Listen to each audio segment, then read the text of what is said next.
after talking and thinking and sitting there, I replied. I said, you know what? I don't have a job because I just got laid off. So who am I to turn down a opportunity or whatever it was? So he reached out, whatever. He sent him a text message, and he actually screenshotted me the conversation that they had and sent it back to me. He was like, look, he's interested in meeting with you or whatever it is. Reach out to him. I'm gonna connect y'all through email. Yeah. Just like 2 hours after I done got laid off. So I'm like, all right, cool. When people say stuff like that, I'm kind of skeptical. I don't always think that they're going to follow through with what it is, you know. So he actually sent the email immediately after saying that. So then the other CEO sent me an email back, was like, great to meet you. Looking forward to connect. Here's my meeting link. Use it to book time with me or whatever. So it was like later in the evening at that point. So I was like, well, I'll do it first thing in the morning since I'm already off. I'll just do it in the morning. So that whole night, obviously talking with Sharita and things like that about just the situation and the day and all that. And I'm sitting in the bed packing for the trip or whatever, and then I'm up late at night like I always am, and my phone vibrates or whatever. So I think it's like the group chat because everybody had been talking. So I went to go check it, and it wasn't the group chat. It was LinkedIn. That same CEO that I connected with had looked at my LinkedIn profile. So I got a notification that he had looked at it, and then after he had looked at it, he sent me a message on LinkedIn, was like, hey, I want to connect with you and everything like that. And it was like 11:30 at night though. He was like, I want to connect with you, blah, blah, blah. So I responded and was like, hey, I will, I'll check in with you first thing in the morning. I got your meeting link. I'll use it or whatever. So I had every intention to follow through. So Friday morning, I wake up, I'm doing my usual routine, get Maya ready for school. I'm taking her to school. Sharita's off, so she's riding with me, which she usually doesn't do. So when she's off, she wants to participate in all this stuff.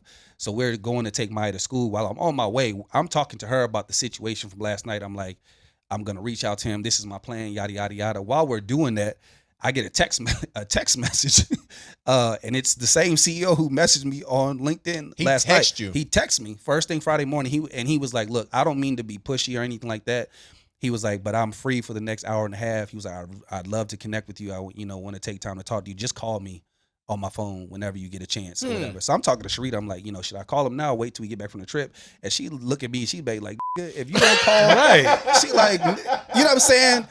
Because I'm like, look, we about to go, like, I know we don't, like, look, no, but I'm saying, like, it's like we about to go on this trip. Right. I want to be focused on want to be focused on the trip. I know I don't have no job, but if it really is what it is, we'll be back Sunday. It'll be there Monday when I come back. So that was my thinking. Or okay. Tomorrow's not promised. But that is come on, bro. Come on. But hey, listen, I can read the book. I do read the book. I ain't gonna, Melvin, I ain't gonna hold you. I be hating Lace sometimes because when he used the word and he used it in the right way and it's condescending at the same time, we gonna talk about how condescending you are. You know what I'm saying? Yeah, he is condescending. It be making me mad, but it's so he do be doing that, and that's what I be saying. But I'm just saying that I also am of the belief that if it is for me, it is for me. And that's why I don't get jealous of other people's success, stuff like that. Because although I rush to get the things, I do believe that what is going to be for me is always going to come to me. Sure. And I do know that I do need to act quicker in some instances or whatever. So I did call them. I did call them while we were in the car. End up talking for about 45 minutes. It was supposed to be a 10-minute phone conversation. Turned into a 45-minute conversation. The more he asked me, the more I answered, the more he wanted to keep talking to me. And then after we got to the 45-minute mark, he was like, look, I have to go do something for about 30 minutes, but if it's okay with you, I'm going to call you back because I want to continue this conversation, whatever. So I was like, obviously, call me back. I ain't got nothing to do. So he called me back, and we talked for like another hour after he called me back, for real. Like, it was like a 2-hour interview, like just over the phone or whatever. No Zoom, no nothing like that. And at the end of it, he was like, look, I feel like you can do this job. I feel like you have everything that we're looking for. If you're interested, this is what it will be. Talk salary, everything to me right then and there, and was like, I could get you connected with our head of HR for Monday, get y'all on a call or whatever. So I said, cool, did that. She emailed me within an hour to schedule the meeting for Monday. So I went into the weekend like, cool, I know Monday I got to meet with her. Met with her on Monday for 30 minutes. She was like, look, I want to get you on the line with our COO and our VP of sales. Can you do that tomorrow between 11 and 12? I said, yeah. So Tuesday, I had 2 more interviews with everyone. By Wednesday afternoon, they called me, offered me a job to do what I'm doing now. So from Wednesday, This is why from he is my Thursday. greatest success Come on, story, he yo. keeps saying that. He keeps saying not the all the reason hard why. work and stuff that I put in, not my But abilities, can I tell it from my not perspective? my Can I abilities tell and the nothing like story? that. Can I tell it from my How is he perspective? your greatest work? Because when he went into the situation, obviously he let us know what was going on, getting laid off or whatnot. Later that evening, you told us about the opportunity. Yes. Bruh, you need to You go. do that. You need to Okay. connect. Yeah. Okay. Take that opportunity. Okay. Have that conversation. Okay. First, I was like, "Did you negotiate your severance package?" That's what I I did. did. And I did. I said, "Did you negotiate your?" How do you? severance?" And how I do you did. Well, we'll get back to I that. Yeah, did negotiate so- the severance. Right. So the I severance asked him because he left out the part where we actually called this nigga. Oh, was we like, did. yo, you know what I'm saying? I forgot about that. I was part. gonna get to that, but we didn't get to that. I forgot But about anyway. that part. But yeah, take advantage of the opportunity in front of you, and that was the pathway into him getting the job less than A week. a week later.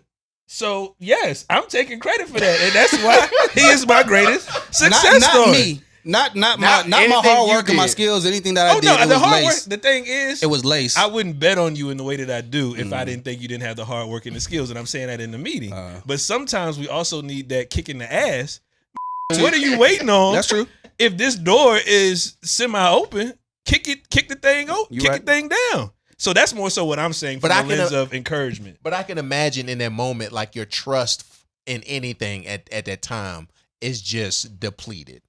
Like the fact that you going from one company and potentially there's another company. Well, I thought I had longevity here, and now you're trying to put me on with your boy somewhere else. I mean, I can imagine like the lack of desire in the moment was probably depleted. Let me ask you a question.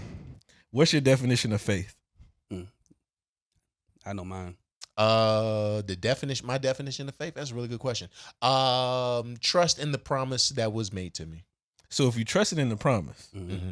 and we know that faith is what? The substance Of of things hoped for, the evidence of things not unseen. seen. Right. Ain't had no job. Things hoped for. The evidence of things not unseen. seen. Mm-hmm. My and the only requirement is mustard seed. Right. Mustard seed. Mm. So it's amazing, and that's why I enjoy these conversations. Obviously, we joke. Yeah. But that's why I enjoy these conversations, because a lot of times when we going through how all the other stuff Works. that ain't got nothing to do with what we Yeah. say we believe. Yeah, you're right. Comes into play and can cloud when it's like, yo, if the book I read says that he feed the birds, these got nowhere to stay, they eat good. You know what I'm saying? How he not looking out for me? Right, true. that's true. So that's the only reason why I asked, but it's more so in a joking manner. But that's real, man. That's real stuff. That's real stuff.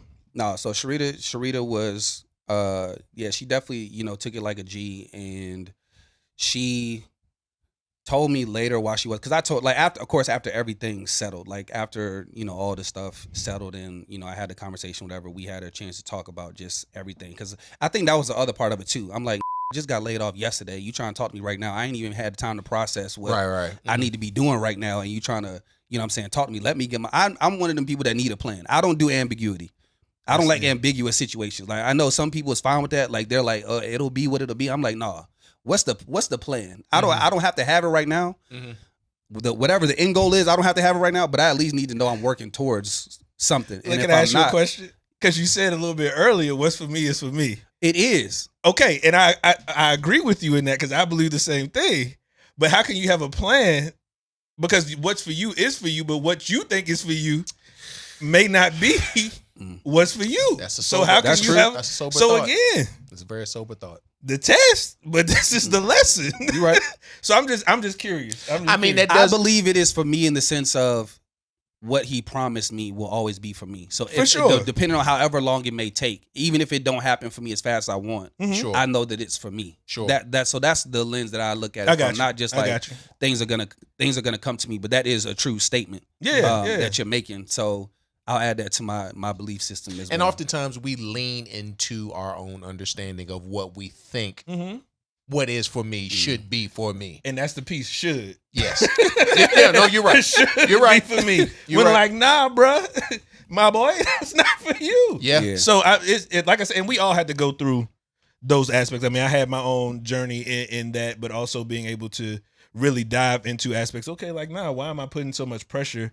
And you should have a plan. I'm not saying people shouldn't have a plan. You should have a plan, but a lot of times our plans are rooted in a level of anxiety, worry, fear, because as you mentioned, you the provider, you hang your hat on that. The first question you ask yourself, how am I going to do this, that, and the third? Well, sometimes it's, okay, let me sit back and let Big G do his thing, and I can lean into other aspects. So I was just, again, just curious and asking that. Is it recorded? It is. All right, Lay's gone. Watch what I do. D's podcast, take 10 on Melvin. Hey, what's going on? It's your boy Melly Mel, aka Melly Badass, aka Meek Mel, aka your favorite truth teller, aka if you don't want to know, don't ask me. Hey, real quick before you do anything else, hit subscribe on this video. Go ahead, push the button. You're here every week. I know you like being here. You like what we doing. I see you in the comments. I see you engaging. Go ahead and subscribe, man. That way you'll get first alerts every time we drop a new episode. After you hit subscribe on this video, do me another favor.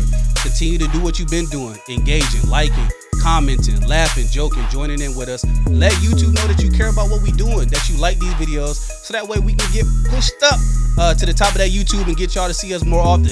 After you do that, do me another favor.